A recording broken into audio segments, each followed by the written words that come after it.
Hi mga sipag, bragabi po sa ating lahat. So share ko sa mga sipag, yung mga kapwa nating content creator po ay nagkaroon ng violation dahil lang po sa pinupost nila na text, caption po masipag o title po masipag na pinag-share po dito sa groups. So nagkaroon po sila ng violation dyan at naging not recommendable po ang ilang Facebook page o Facebook profile account. Dapat ito malaman masipag para maiwasan nyo rin po ito masipag. Yung mga ganitong ipopost ng mga word o text o comments po masipag. So ano ba yung pinopost nila Kuya Chris o pinag-share po nila nagkaroon silang violation? Ito po yun masipag. Pinaka number 1 masipag Tagalog ito. Ito yung word na walang bayag. So nagkaroon na agad ng violation po masipag. Ni-remove ni Facebook agad. Community standard po, community guidelines na detect po ito masipag. Yan po ay Tagalog na word, walang bayag po makasipag. So, not recommendable po agad. Ang kailangang Facebook page o Facebook profile account, sila po yung nalulungkot, no? Para maiwasan talaga ito masipag. Ito pa po, bisag ginagmay, basta kanunay. Ito, Bisaya, ito masipag ha. Shoutout sa mga kapwa nating Bisaya dyan. So, bisag ginagmay, basta kanunay daw yung kita, no? Di baling maliit, basta meron o patuloy na kumikita. Di baling maliit daw. So, ganun po ang Tagalog. Pero Bisaya ito masipag na-detect. Ito ay nabigyan ng violation no na spam at we don't allow people to take action at high volume that might bother others, no? Makasipag bother others. At ito po masipag, English naman to. I will make a lot of K-pop dances if you help me also to reach my videos to 1K, 5K views. Ito masipag nagpo-post talaga to na parang clickbait ito po masipag, na sa views to nangangailangan siya. Pero ito yung nakalagay, so spam, so yan na naman po, and then might bother others. So, ganun po masipag, So, ito naman po, walang bayag, comment, remove talaga. At ito yung status ng kanilang Facebook page o Facebook profile account, not recommendable at suspended pa. At ito pa restricted po mga kasipag. So, mga kasipag, maging aware kayo sa mga comments, no? So, dito, paano malalaman yung mga violation, Kuya Chris? Kasi yung iba naman nagtatanong na, Kuya Chris, naging not recommendable lang kayong Facebook page o Facebook profile account. Wala naman akong violation. Kuya Chris, paano i-delete yung mga video na talagang violation ito kay Facebook? Paano natin makikita yung mga video na may violation kay Facebook? So ito masipag, papakita ko po sa inyo dito ha. Tap natin tong Facebook and then Facebook profile dashboard. So kung matagal dito mga kasipag, meron tayong option para mas madali. So yan, madali naman. So page recommendation, ayun masipag ha. So ito, makikita nyo po dito sa page recommendation, meron nakalagay dito na recommendable naman siya pero we cannot recommend your page content. Ayan, pages content. So meron siyang video na na-detect na labag po sa policy po ni Facebook na ito ay nagkaroon ng violation. So review content, tap natin yan. And then may nakalagay dito masipag, flag automatically content. So flag unsafe na masipag, ano ba ito? So tingnan natin yung video na ito. So tap natin itong delete the post. Hindi na siya tap. So dito tayo sa flag content, flag automatically. Ano ba tong content na to? Ay ito masipag So this post may against or guidelines suggested content.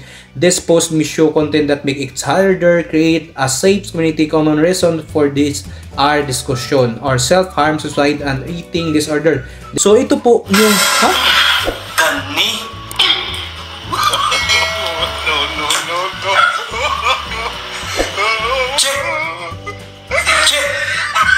So nakikita nyo po dyan mga kasipag, yan po yung pinopost ko na nakaharang po, binigyan po ng reaction video na nakaharang po yung aso na may pinapanood tayo na nagjijib na babae. So ito po, binigyan niya ng take action violation po mga kasipag. So dito mga kasipag, pag once na kayo naman po ay nag-comments na walang labag po mga kasipag sa tingin nyo po, or yung video nyo ay nabigyan ng violation, sa tingin nyo po wala namang violation doon, para maging aware kayo mga kasipag, para malaman nyo po kung saan ako nagkaroon ng violation doon.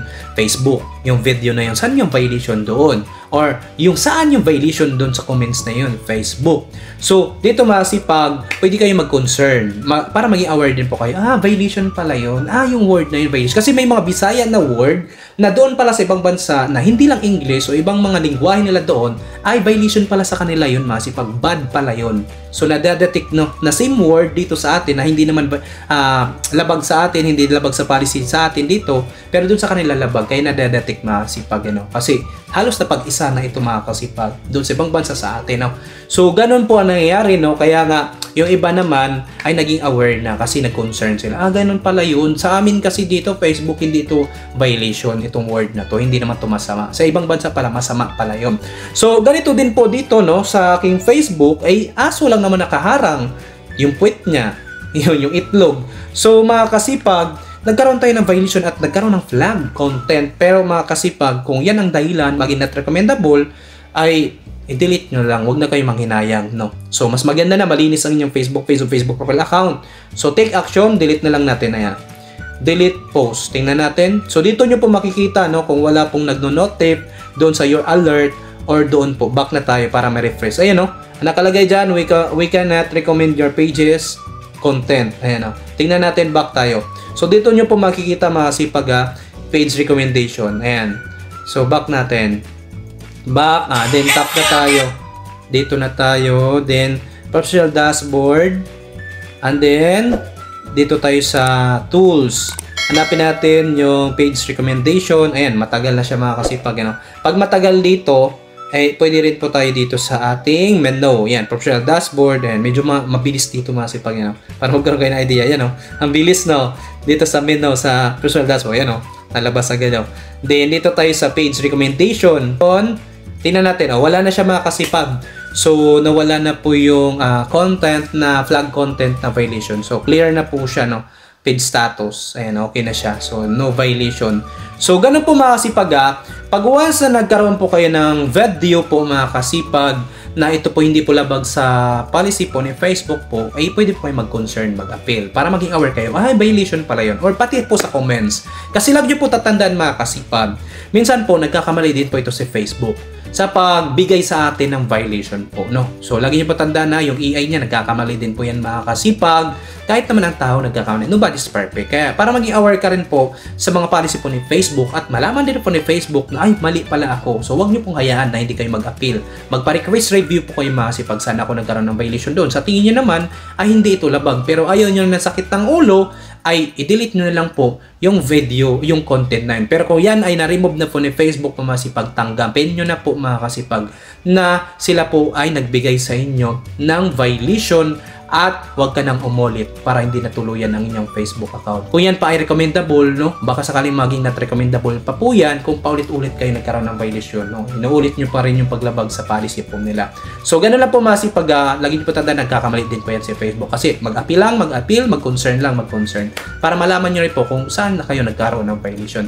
So, yan na po masipag. Ako po si Chris TV. Sana po meron kayong intindihan at tututunan sa content video to. At sana po nakatulong. At kung nagustuhan yung video masipag, pasunod na po sa ating Kasipag Vlog na YouTube channel. Pasubscribe na po masipag at summary po ang ating Kuya Chris TV po masipag. At kung meron kayong suggestion at katanungan, mag-comment down below sa baba para pag nabasa ko yan, sasagutin ko yan at magagawan po natin ng content video yan. At kalimutan mag-like and share masipag. Maraming salamat sa panood. Have a nice day and God bless. So,